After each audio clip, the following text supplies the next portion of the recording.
Hey everybody, welcome to Health Ops. My name's Keith, and today we're going to talk about a few different things.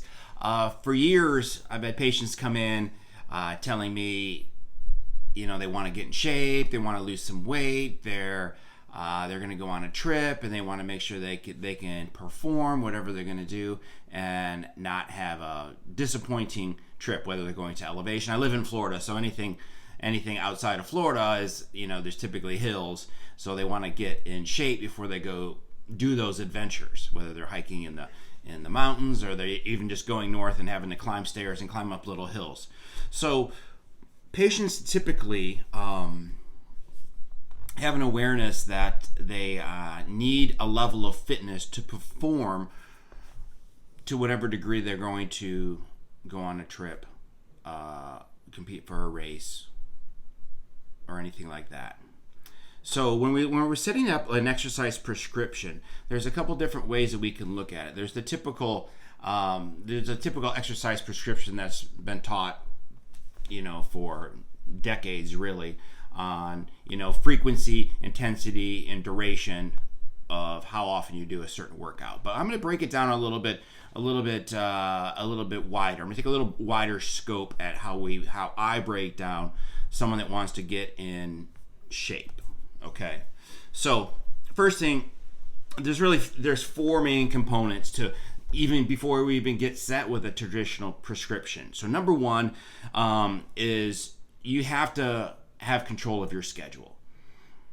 Motivation is not going to get you through any exercise routine or anything of any substance for more than 2 weeks. Okay, you're just not gonna be motivated. Using motivation alone is not an ideal strategy. Okay, so what I tell patients basically is, let's get your schedule set. We need to set your schedule. So when we look at schedule, I ask them, so when do you like to work out, or what's your normal? Are you a night owl? Do you stay up at night? Do you get up early?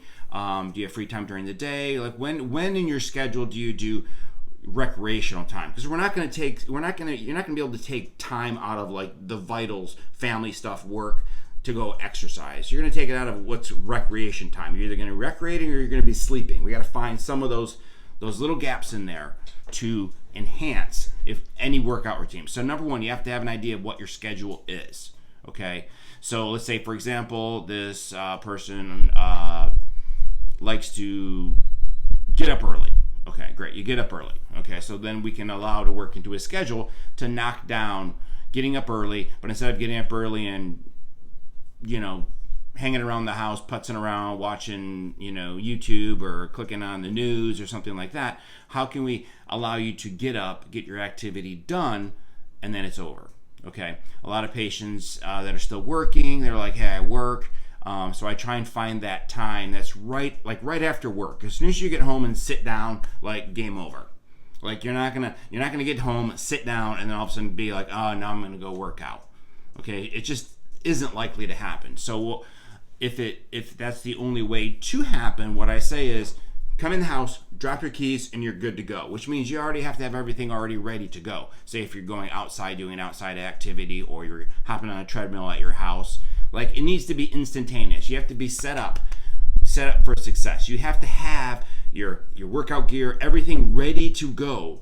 The second you want it, you just you walk in, drop keys, change, get on, and get it done. Okay.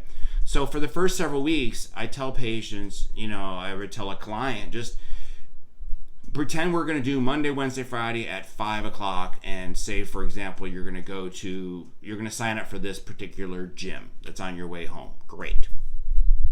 Before you even sign up, I would tell them to drive by the gym Monday, Wednesday, Friday for like 2 weeks, right home from work. So you start getting the habit, like, hey, I'm gonna be driving here. I'm gonna pull in, and we can see if there's any stop gaps that we can catch even before. Like, oh, I forgot on every second Wednesday of the month I have a meeting at work, so it kicks me back later. So then allows us to find choices that aren't going to be altered, because you want to start creating a habit that the schedule dictates your workouts. Okay, not your individual intensity. We'll talk about that. But it's gonna dictate that you're gonna at least get these days done because it's already scheduled. And once it's in the schedule and it becomes routine, then it's harder to break that routine. Whether you feel good or feel bad, it's part of the routine. Okay, so that's number one. So for the first few weeks, I would say just drive by the gym. Okay, even if you, or say for example, if you're like, hey, I have a treadmill in the garage, I'm gonna be like, great, these 3 days a week, just go stand on the treadmill. Get home from work, drop your keys, and go stand on the treadmill. Can you do that? Just stand there. You don't even have to work out. Just stand there until we start getting that routine down. Then we can start getting into what we're going to do, how long we're going to do it, blah, blah, blah. Does that make sense? So look at your schedule, okay? See when you're going to, I like the habit, it's called habit stacking, is when you have a habit that you already do. Driving home from work is a habit. You drive the same way probably. You get home about the same time, and you get home and do some sort of routine typically as soon as you get home. So we want to stack the drive home with, you're going to swing by the gym and just go do it right then. Or for the second example, if it's at your house, I'm going to get home, which is a habit, drop my keys, which is a habit, and then you're going to go right to an activity. So you're just going to pretend just for a few weeks and see if that works in your schedule. If that's doable, then great. Then we can move on to the next phases. Which is the next phase. Phase 1 is basically know the schedule. Phase 1, know your schedule. Phase 2 is what's your goal. You have to have some sort of goal. Like, what are you doing this for? Okay, something has to be tangible because we have to measure something. If it's an event, fantastic. I'm doing a 5K in October. Okay, great. So at least we have a schedule for that, and we can work our way back. If you're saying, hey, I want to get ready to go on this vacation in such and such, and it's in 6 months, great, we have 6 months. If you're saying, hey, I want to be able to fit back into a certain pair of pants or a dress or whatever, then you know that that's your goal, and we know where we're at. So we need something. It's not just hopping on the scale, because the scale weight is not ideal. It's a measurement really of gravity. Body weight, it totally fluctuates based on hydration, hormones, electrolytes. It's the weight on your scale is used. I understand that, but it's not an ideal. It's not an ideal to use. It's good to use as a gauge, but it's not perfect. So we need something else. And intuitively, most people know that if something used to fit them 6 months ago and doesn't fit them, the feeling, or something's getting a little snug, okay, and your like pants or a shirt or something's getting more snug, then you kind of know that. So just use that as a mental gauge. I want to be able to wear this shirt in 6 weeks. So start there. Start very simple. It doesn't have to be some elaborate goal, but we need something that we can kind of work towards. And then based on what you're trying to do, then you can basically cater that type of activity to maximize what your goal is. Okay, so sounds easy, but set a schedule, have a goal, a tangible goal that you can feel. Okay. 3, injuries. Odds are, if you're watching this, you're probably not 15 years old ready to start an exercise program. Most likely you've had some wear and tear on your joints, on your body, you've had surgery. All of these things affect the start of an exercise program. Here's what I can I will guarantee this. Without the proper knowledge of what injuries you have before, even if it was 10 years ago, that's going to come back and haunt you in probably 2 weeks. 2 weeks into your routine, you're going to have your routine down, you're going to drive home from the gym, you're going to get on the treadmill, great. 2 weeks in, and all of a sudden, guess what? All my knee hurts. My shins hurt. My foot hurts. Or my back's acting up. And guess what's going to happen? You're going to skip a day, then you're going to skip 2 days, then you're going to skip 3 days, and guess what? There we go. So you have to know what injuries you've had in the past, because it'll come back. If you were prone to, let's just say arch pain when you were 20 years old and now you're 40, guess what? You're probably going to have that again. So we have to know that up front so we can prepare and we can strengthen. This goes into like athletic training, so physical therapy, where we can get those specific small areas stronger before you even start. Here's an example. So when I did my Ironman in September of 22, I've never swam in my life. Like, we didn't have a swim team in high school. Like, I never swam. So I had to learn how to swim. So I started in March of 22, and then the race was, 6 months later. Okay. But I knew from sports medicine, the years in treating baseball players, throwing athletes, and swimmers, that rotator cuff problems are notoriously problem, and I didn't want to be hampered by that. So what did I do to, I did it like at least a month before, but I kept going through the first several months of just training and exercising the rotator cuff. There's small little exercises we can teach you how to do it. There's a bunch on YouTube. Just so the rotator cuff wouldn't be a problem during swimming, because I had an event that I couldn't get hurt for. I had to train for a long, and there was a lot of stress there because I've never done that before. I've never swam before, so I didn't want to get hurt, where I had to take weeks off on something that I wasn't going to be good at anyway. Okay, so that's just an example. I knew the potential for injury was X, so we have to prep before we get into our real routine of exercise, meaning, say weight loss or something, because we know the rate limiting step is injury. Okay, we'll do lots of different talks on types of injuries. I'll teach you as you go through. But the injuries that you may have had years ago or a surgery years ago will come back and get you. And I don't want that to happen, because when that happens, then you have to battle through that at the same time of trying to reach this goal. So know your injuries up front. We're going to need that to get started. Okay? Goals. Okay?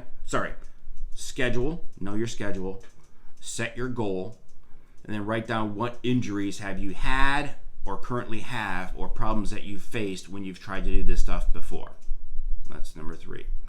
Number 4, back to habits. For activity and exercise, just like diet, there's lots of other things we'll talk about. It needs to become, you have to make it a habit. It's not the rule 21 days and it makes a habit. That's all saying that's not true. Okay, what we want to do is we want to create a new channel in our brain that creates a new pattern. Okay, we're just changing another pattern. If you've anyone that's had if you're married and you've had a kid and all of a sudden you have a baby, your whole schedule, it just gets everything out of kilter, and you've adjust that schedule. Those habits change all the time.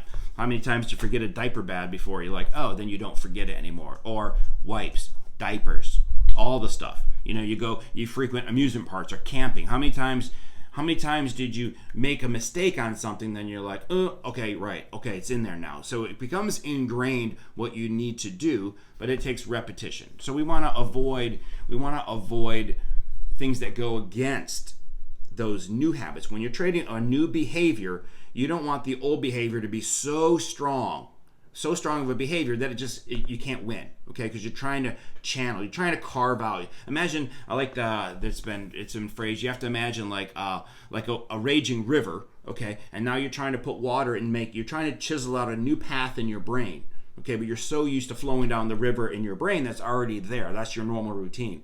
That we're trying to branch into a new one, and your body, your brain will learn over time, but we have to get to there. Okay, so don't pick a monumental raging habit that you already have. Like if you sleep till 10 every day and you're a late sleeper and you stay up late, don't try and pick a routine and exercise where I'm going to get up at 5 a.m. It's just not going to happen. It's just not an ideal, because that ingrained habit of your normal daily schedule is so strong. Okay, does that make sense? So let's try and find a habit that we can parallel that to. Okay, so hey, if I get up at 10, hey, that's okay. I'm up at 10, but is there a time that we can do an exercise at 10 a.m.?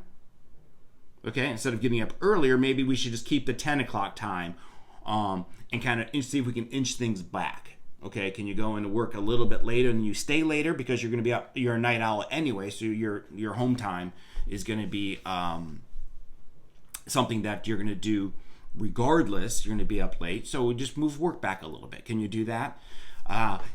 It's difficult post, once we get post like work, again, your after work cycle, your habits after work are I think they're more flexible typically, but they're a little bit harder to start that new path consistently by yourself. Okay, and that's where group classes come into work. Like come into play if you're working with a coach, you're working with a group of people, you have some sort of common goal, you work together. That works a little bit better later in the evening because it's harder to unwind and then come right back to get back into exercise. It's just kind of difficult. Say after the kids go to bed, after dinner, I'm going to go for a walk. Those kind of things are a little bit harder to do because the the weight of the day, the cycle of the day kind of wears down on some of that mental fortitude that you need to get to start that channel going, okay, to start that river flowing. Does that make sense?